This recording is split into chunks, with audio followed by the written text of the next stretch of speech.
बिस्मिल्लाहिर्रहमानिर्रहीम। अस्सलाम वालेकुम। कैसे हैं आप सब? मैं हूं नगमा हुसैन और आप देख रहे हैं कुकिंग विद नगमा हुसैन। आज मैं आपके लिए लेकर रही हूँ टर्किश शलवा की रेसिपी। तो ये बहुत ही मज़े का बनता है। तो जैसे कि ये विंटर स्टार्ट होने वाला है तो उसमें ये बना के आप 2 माह के लिए 3 माह के लिए इसे स्टोर भी कर सकते हैं। तो बहुत ही ये ख़ास करके ख़वातीन के लिए ये बहुत ही बेस्ट रेसिपी है। तो तेल के तो वैसे भी बहुत बेनिफिट है।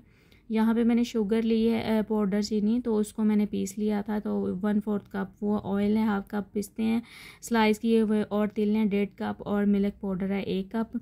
तो चलिए जी हम बनाना स्टार्ट करते हैं। यहाँ पे पैन में मैंने तिल को जो ऐड कर दिया है, इसे ड्राई रोस्ट कर लेंगे मीडियम आंच पे 3 से 4 मिनट के लिए, ताकि इसमें जो नमी है वो भी हो जाए दूर। और वैसे भी ये जब रेसिपी बनाते हैं तो इसमें ड्राई रोस्ट किए हुए तिल की ज़रूरत पड़ती है। तो यहाँ पे मैंने इसको रोस्ट कर लिए मीडियम आंच पे। ये हो चुके हैं, आंच ऑफ कर देंगे। तो इसको ठंडा कर लेंगे। ठंडा करके इसकी तहनी बना लेंगे।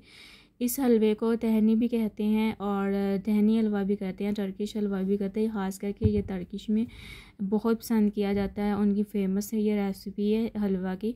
तो अब यहाँ पे मैंने एक छोटी चॉपर में सारे तिल ऐड कर रही हूँ। तो इससे हम पीस लेंगे। अगर आपके पास चॉपर नहीं है तो आप घर में जो ब्लेंडर जग होता है उसमें भी इसका पाउडर बना सकते हैं।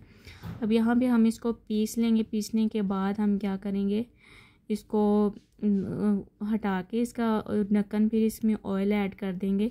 ऑयल ऐड करके दोबारा से हम फिर से इसे चॉपर को चलाएंगे ताकि इसका पेस्ट बन जाए, तहनी पेस्ट। तो बहुत ही ये इजी रेसिपी है। अगर ये तहनी पेस्ट बना हुआ है तो कोई बच्चा भी बना सकता है। तहनी पेस्ट आप बना के फ्रिज में रख सकते हैं, जब आपने यूज़ करना है सारी चीज़ें मिक्स करके फ्रेश बना के खा लें। अब यहाँ पे मैंने इसमें ऐड कर दी है 1/4 कप शुगर पीसी हुई। साथ ही हम ऐड कर देंगे 1 कप जो मिल्क था वो। तो इसको आप, जो मैं सारी रेसिपी आपको बता रही हूँ, यह इस हलवे को आप 2 से 3 माह स्टोर कर सकते हैं। आगे विंटर आ रहा है तो विंटर में तो ये बहुत ही मुफीद रेसिपी है। तो ये बिल्कुल भी ख़राब नहीं होगा। तो आपने फ्रिज में रखना है, इसे बना के फ्रीज़र में नहीं। यहाँ पे 2 टेबलस्पून देसी घी ऐड कर दिया। ये ऑप्शनल है, जस्ट खुशबू के लिए मैंने ऐड किया है। अगर आपके पास नहीं तो आप स्किप कर दें। तो ये देखें, ये बिल्कुल तैयार हो गया। अब हम इसमें ऐड कर देंगे पिस्ते जो हमने स्लाइस किए हुए थे।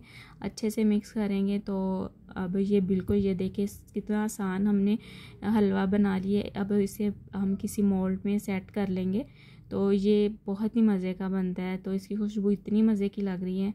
तो अब ये देखें, यहाँ पे मैंने एक मोल्ड पहले ही ग्रीस कर लिया था ऑयल से। नीचे मैंने पिस्ते लगा दिए, ऊपर हम जो हमने हलवा बनाया टर्किश वो लगाएंगे, उसे अच्छे से सेट कर देंगे। तो ये देखें माशाल्लाह कितना मज़े का लग रहा है। तो जितना ये दिखने में भी लग रहा है उतना खाने में भी होता है। तो ये सर्दियों में तो बहुत ही मुफीद होता है। अच्छा, अब हम इसे सेट कर लेंगे। तो ये देखें यहाँ पे इसे सेट कर लिया है। थोड़े से पिस्ते जो बचे हैं वो हम ऊपर गार्निश कर देंगे।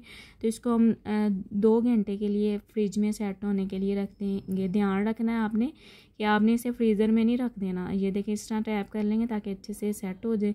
तो ऊपर से इसे कवर लाजमी करना ताकि इसमें नमी या पानी वगैरह ना जाए। तो आप किसी भी बर्तन में घर में जो भी कोई भी मोल्ड है उसमें सेट करके रख दें और बाद में आप निकाल के खा लें। तो यहाँ पे मैंने इसको 2 घंटे के लिए फ्रिज में रख दिया था। अब मैं आपको इसकी कटिंग करके दिखाती हूँ कि कितना यम्मी और कितना मज़े का ये टर्किश हलवा बना है। तो आप भी ज़रूर ट्राई कीजिएगा। बहुत ही ईजी और बहुत ही हेल्दी ये रेसिपी है। तो देखिए कितना मज़े का बन के हमारा टर्किश हलवा रेडी है। तो आज की रेसिपी अगर आपको अच्छी लगी, मेरी वीडियो को लाइक कर दिया करें, कमेंट कर दिया करो। वीडियो अच्छी लगी तो उसे शेयर कर दें। तो अपना बहुत सारा ख्याल रखिएगा, मुझे दुआओं में याद रखिएगा। अल्लाह हाफिज़।